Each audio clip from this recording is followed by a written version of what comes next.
គិតត្រឹមថ្ងៃទី31 ខែមីនាឆ្នាំ2025ចំនួនអ្នកស្លាប់ដោយសារគ្រោះរំជួយដីកម្រិត7កណ្ដោសញ្ញា7 Richter ដែលវាប្រហាក់ប្រទេសមីយ៉ាន់ម៉ាកាលពីថ្ងៃសុក្រសប្តាហ៍មុនបានកើនឡើងដល់ប្រមាណ2940នាក់និងរបួសជាង3400នាក់នេះបើយោងតាមការចុះផ្សាយរបស់ទីភ្នាក់ងារសម្លេងប្រជាធិបតេយ្យនៅក្នុងប្រទេសមីយ៉ាន់ម៉ាគណៈរបាយការណ៍ពីរបបសឹកយោធាបានបង្ហាញតួលេខអ្នកស្លាប់ចំនួន1644នាក់គិតត្រឹមថ្ងៃទី30ខែមីនាការរំជួយដីដ៏អាក្រក់បំផុតនៅមីយ៉ាន់ម៉ាបានបណ្ដាលឲ្យមានការខូចខាតយ៉ាងសម្បើមនៅក្នុងទីក្រុងដូចជា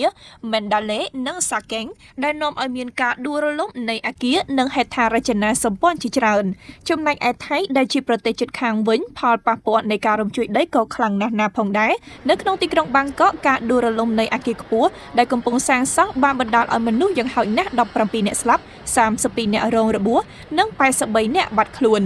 ប្រតិបត្តិការជួយសង្គ្រោះកំពុងបន្តនៅក្នុងប្រទេសទាំងពីរដោយក្រុមក្នុងស្រុកនិងអន្តរជាតិកំពុងធ្វើការដោយមិននឿយហត់ដើម្បីកំណត់ទីតាំងអ្នកនៅរស់និងផ្ដល់ជំនួយដល់ប្រជាជនដែលរងផលប៉ះពាល់នៃការរំជួយដីមានសភាពធ្ងន់ធ្ងរជាពិសេសនៅក្នុងប្រទេសមីយ៉ាន់ម៉ាដោយសារតែចំនួនស៊ីវិលដែលកំពុងបន្តដែលធ្វើឲ្យមានភាពស្មុគស្មាញដល់កិច្ចខិតខំប្រឹងប្រែងជួយសង្គ្រោះហេដ្ឋារចនាសម្ព័ន្ធសំខាន់ៗរួមទាំងស្ពានផ្លូវ highway និងអាកាសយានដ្ឋានត្រូវបានខូចខាតដែលរារាំងការផ្ដល់ជំនួយកាកបាទក្រហមបានពណ៌នាការបំផ្លិចបំផ្លាញថាជាគ្រោះមហន្តរាយដ៏អាក្រក់បំផុតនៅអាស៊ីក្នុងរយៈពេលជាង1សតវត្សរ៍មកនេះជំនួយអន្តរជាតិកំពុងចាប់ផ្ដើមដឹកទៅដល់មីយ៉ាន់ម៉ាដែលប្រទេសមួយចំនួនដូចជាឥណ្ឌាចិនថៃម៉ាឡេស៊ីសិង្ហបុរីនិងរុស្ស៊ីបានបញ្ជូនក្រុមជួយសង្គ្រោះនិងការផ្គត់ផ្គង់សហរដ្ឋអាមេរិកបានសន្យាផ្ដល់ជំនួយចំនួន$2លាន